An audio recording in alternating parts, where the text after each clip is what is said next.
So this is the cheat sheet I was telling you about. Okay. This is just something you can reference back to if you know you got to do the cleaning. It just shows you how to clean the pump basket, cleaning the filter, cleaning the salt cell, and then some other useful information. Okay. This is your color chart. So this is all the different colors the lights can do. Yeah. So you got 9 solids, and then you'll have 5 different light shows. Mm-hmm. Over here you have a light switch. Okay. Right here, and then you also have this remote. Okay. So how it works is you turn them on, and say if you want to turn to the next color, you just turn it off and on, off and on. Okay. That's how you synchronize, go through the chart. Okay. So that's how that works. Which we can go over there and kind of go over it. Can it stay outside? It can. Usually people can take it inside if you want to just Okay. take it inside. You want to click it? Yep. So I'm just going to go over everything real quick. So you got your pump, your filter, your heater. This is a check valve that's just preventing any chlorine or salt to backflow into the heater. This is a mineral part. This helps keep your chlorine stable, and it also helps flush water. And helps take the heavy metals that get injected from the rain. So this is a replacement part. So once you're here, you're going to want to replace this. You don't have to. Just say, oh, I don't need that. You just leave it right there. But it's going to help keep the pool nice and clean. Change it every year or? Yes, ma'am. Okay. So usually when you change your filter, go ahead and change that. You can adjust acid wash the filter. It needs to be replaced. Yes, ma'am. So how I usually tell people when you know that it needs to be replaced. So you see this little clean dirty. Yeah. Once it goes over 20 psi, that's when you want to clean it. Okay. But say if you still want to do it at least once a month, because sometimes it might not be that dirty, but it's still good to clean it once a month. So say it's over, say if it's at 22, you take it out, you clean it, you put it back in there, and it's 22, that's telling me that the filter, needs to be replaced. Yes, Okay. ma'am. So pump starts, it has a pre-prime mode for 3 minutes. You don't want to look at this gauge during that time because it's got the pump real revved up and creating a lot of pressure. So you'll see when the pool starts that it'll be pretty high. You want to check this gauge during normal hours. So over here you have a pump controller. This is what actually controls the pump. So right now you see that auto is lit up. That's going to be your schedule. Your schedule is 8 a.m. to 12 p.m. is low speed. And then from 12 p.m. to 8 p.m. is high speed. So during high speed, only during high speed does it send power to your chlorinator. And so right now I got it set at 30. Probably you can just leave it there. But say if you want to make chlorine for whatever reason, you can turn it up. See, it's at 80, you can take it to 100. Say if you had a big party and you want to add a little extra chlorine, you can do it like this. Or you can just throw in a little bit of shock if you want to add a little bit more chlorine, or you can do it this way. So if you ever see this off, it's probably because the pump's not at high speed. We have it wired directly to the pump that way. It's turned on without the proper flow. So this communicates to this. This is your salt cell. So as salt's passing through here, the metal blades is zapping through electrolysis and turning it into chlorine. So back to the controller. So you got auto, which is your schedule. If you hit this button one more time, it's going to put it in quick clean. This is used to when you want to manually vacuum vacuum head. For 30 minutes, it's going to run in quick clean. And then after 30 minutes, it goes back to auto. So when you go to use your manual vacuum is when you hit this button. Okay. But not for the pool, not for the robot. No, sir, not for the robot, just for the manual pole and hose. And you just push the button. Yes, sir. You don't have to put it back into auto, it'll automatically do it. Let's say if you finish in 10 minutes and you don't want the pump running fast, you can just hit this again and it's going to put it back into the schedule. But just know that it automatically does that. And then over here you have a little wrench. You hit this, this is how you would turn the system off, which we're going to do, and I'll show you how to clean everything. If you hit it again, it puts it in time stop. That button's used for if whatever reason you need the pool to be turned off during schedule mode. So say at 12 o'clock you don't want the water running. If you put it in time stop, it's going to stop for 4 hours and then it's going to go automatically back to auto. Why people will stop it? Just for whatever reason.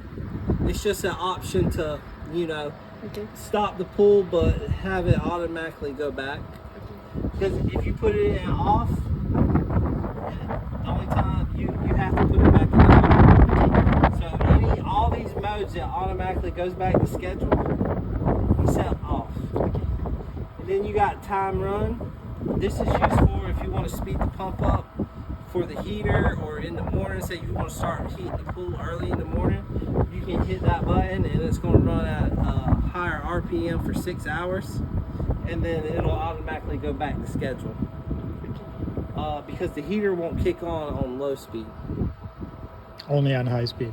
Right, because it's got to have so much flow going through the heater. Okay. Now we can adjust it where, you know, it's in high speed all the time, but, you know. Yeah, electricity. But you'll have access to the app, so you can, it'd be simple as clicking a button. So we're going to clean the system, so we're just going to turn it off right here. And then up here you have an air release. This just breaks the pressure in the system.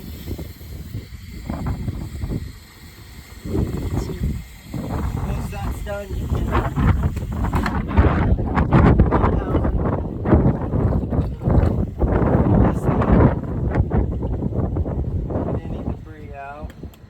Seems easy to open. Yeah, compared to the one we had. We did a little valve opening. Oh, really? Yeah, we had a special tool to open it as well. Yeah. So you got an inlet here that's facing the pipe. So if you look in here, you can see there's a little bit of debris in there, a little bit of sand. Yeah. Once you get your screen room, you probably won't have this, but if there is debris in there, you can twist this. Oh, I used to have a little skimmer from the kitchen, you know, that I was leaving outside to remove the junk. You can open this. This is kind of on there pretty tight. Want a pair of channel locks?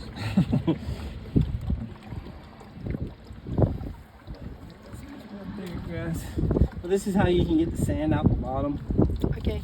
Just open that up and kind of stir it around a little bit.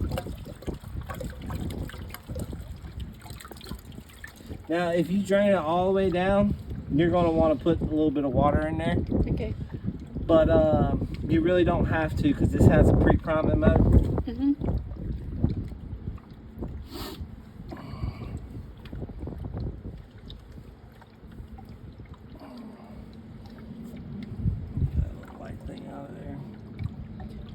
I keep my little thingy like I used to all the time. You'll just put this right back in here. Mm-hmm.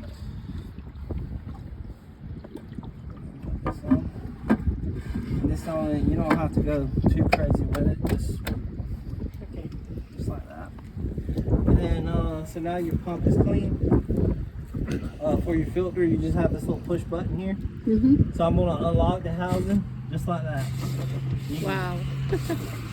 I'm gonna show you how to lock it back. You see how it just snaps? Yeah. That's it.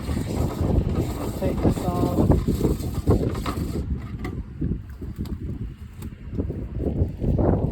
Pull this off.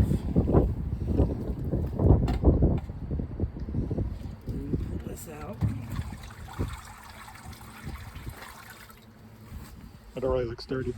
Yeah. So just start at the top and work your way down. Yeah. Now there is filter stuff you can buy to spray on it if you want, but just using water works too. This is what I used to do. It's gonna turn all kinds of different colors and stuff, but I would just keep using it until the pressure, don't go back down. Because Okay. this is designed for a 35,000 gallon pool. Yours is like a little bit over 9,000 gallons. So it's 3 times what you really need. Mm-hmm. But with that being said, it lasts a lot longer, and you don't have to be cleaning it every week. You can clean it once a month instead. Okay.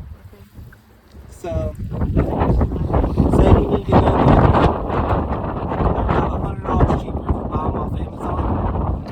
And there's a part number right here at the top. It's 150 square foot filter. It's a Jandy brand. A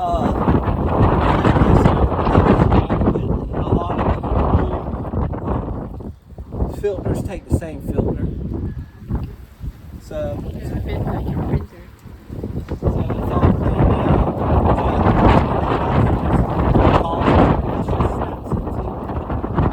You'll see that it line up like that. And then let's bring the gauges towards me.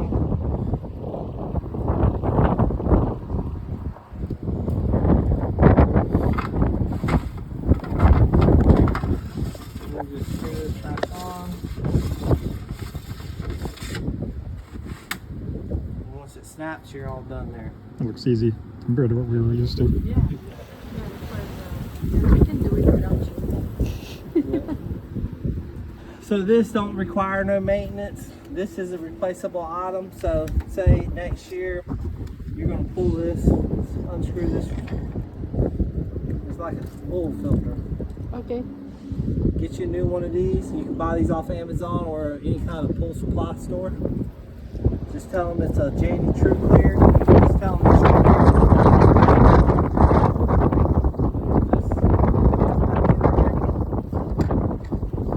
that's how you replace that item.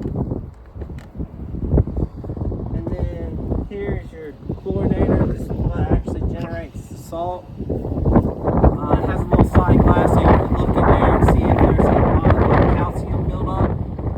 If there is calcium buildup, you just, pull this out.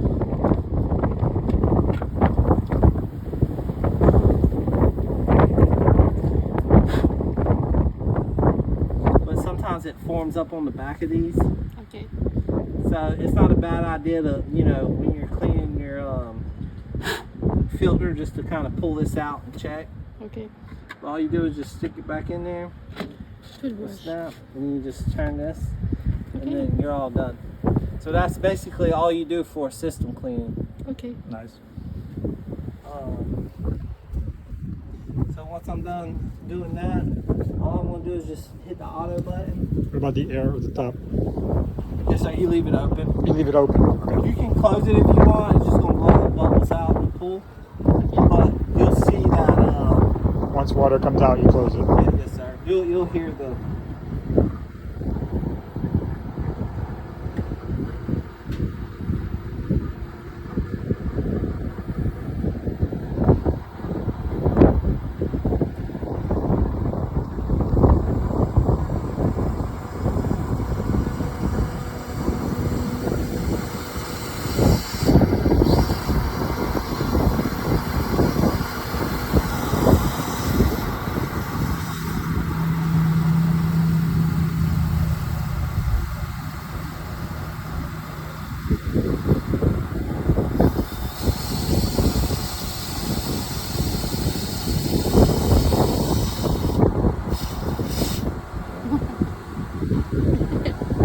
So you see how in pre-prime mode the pressure's a little higher than it was before. So in 3 minutes it's going to go back down to the schedule. It's just in a pre-prime mode. For the heater, you have this little display here. Right now it's off. But say you want to heat your pool, you'll just turn it on. And right now I got it set for 83 degrees. So say if you want to set it at 90,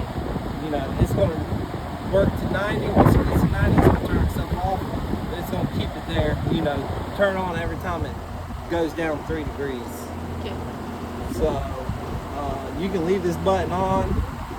Just know that the heater's only going to run during high speed mode, or if you put it in time run. But he has the app, so we're going to hook it to where She has it too. Okay, so y'all can turn this pump higher speed. That way this can turn on without you having to come out here. Can both our phones run the same app, or only one phone can run it? You just make one account. Yeah. That one account you sign into, it'll give you access to it. Okay, we'll use yours then, and I'll sign into yours. So I'm gonna just turn it off for now. Okay. That's how you work it here. Okay. And when this turns on, you see flow, it's got enough flow. Say if it's in low speed mode, this would be red because there's not enough flow. It's telling me we got good flow because we're green. And then in 3 minutes, the heater part is going to kick on. So, What's defrost? defrost is say if you try to use the heater during, like it's freezing out, what happens is because if it's below freezing, these heaters really don't want to work. They will work, but what happens is condensation builds up on the coils, and then it freezes the coils on the outside. Yep. And then it'll turn itself off. So if you see that, Yeah, our heat pump has an electric heater in case that happens in it. yeah, so Okay. it just does it to prevent it from messing up the coils. Yep. Over here you have an extra GFI if you ever need to use it for anything. And then you got a few extra breakers here if you ever need to wire any, exterior lights. Which ones are the extras on the right? Right here. Okay. And the top one on the left is what? The pump? So Other marks the are done. top left is the filter pump. Yeah. The bottom is the heater, and then the right is your light and GFI. Okay, so we have to leave that on anyway to make the lights work. Yes, sir, because it's all wired in together. Okay. And then we already went over this. Back here, so say if we get a lot of rainwater and it's about to overflow, while the pump's on, you just come over here, shut hose out, and turn that two-way valve right here. Okay. This is how you drain the pool. If you need to take water out, Okay. just turn this And with the pump on or off? with it on. It's on, so it Yeah. pushes the Yeah. water through. So it'll push the water out.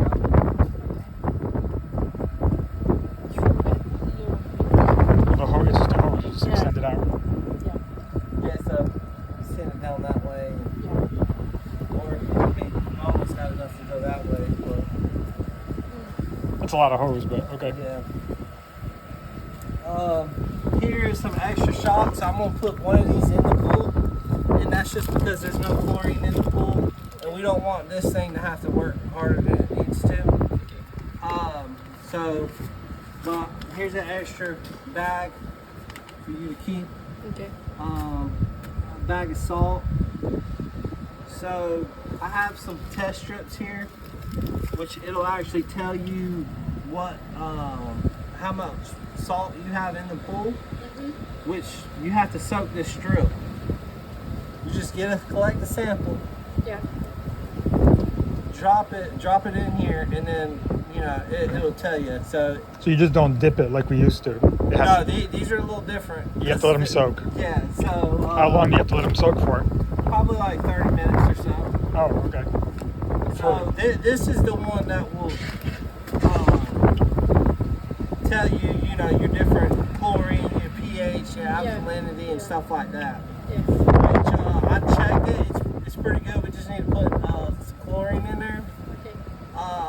But when I come back, say in a week, we check it again, and it will balance it. Because right now, with it being fresh, it's going to be all over the place. So Yes. let's just get some chlorine and see where it takes us from there. Okay. But I'm doing a sample to see how much salt.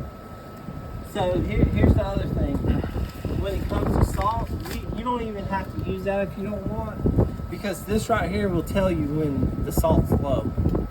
So this will actually say low salt, low temp.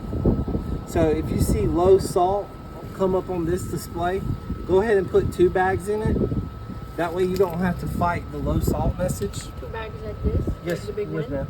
40-pound bag of pool salt. So we're putting 80 pounds. Yes, sir. Good. And that's just to, for preventing you having to come out here to see low salt all the time. But if you just put 1 bag in every 4 to 5 weeks, you probably won't never even see that message because you're maintaining the salt. So every 4 weeks we put in 1 bag. Yeah. You can collect a sample and take it, have it go get tested, and they can tell you exactly what part per million. Yeah. On our chart here, we recommend the salt level be.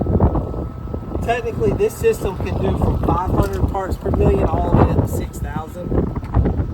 On here, we got it between 3,000 and 4,000 parts per million. So this strip is probably done, so we can kind of see what we got here.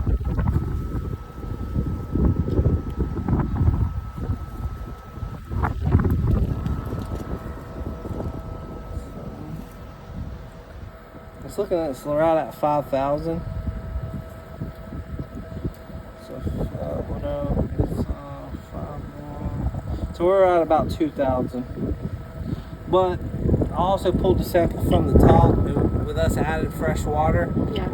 Once this, I'll check it again because I really don't. It's saying that the salt's a little low, but I think it's just because it's not stirred up enough because the system hasn't been running. Yeah. Yeah, and I took the sample from the top, so I'll double check it when I come back. But you can see how it made a distinct line. Here, you see. Okay. You see how it changed the color? Yeah. So that's how you would read it.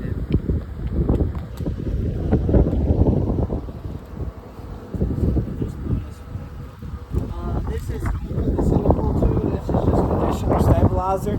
Okay. What this does is just help, it basically puts armor on the chlorine from UV destroying it. That's what it does for UV. This wind's crazy. You'll also see that on your test strips here. Yeah. You see stabilizer. So I tested it, it's low because it's not in there. I'll just put this in. I'll put this in there and put it just about right, about 2 pounds every time you add it. Yeah. And you don't have to add this, but it's good to. Yeah. I did it just 3-4 times.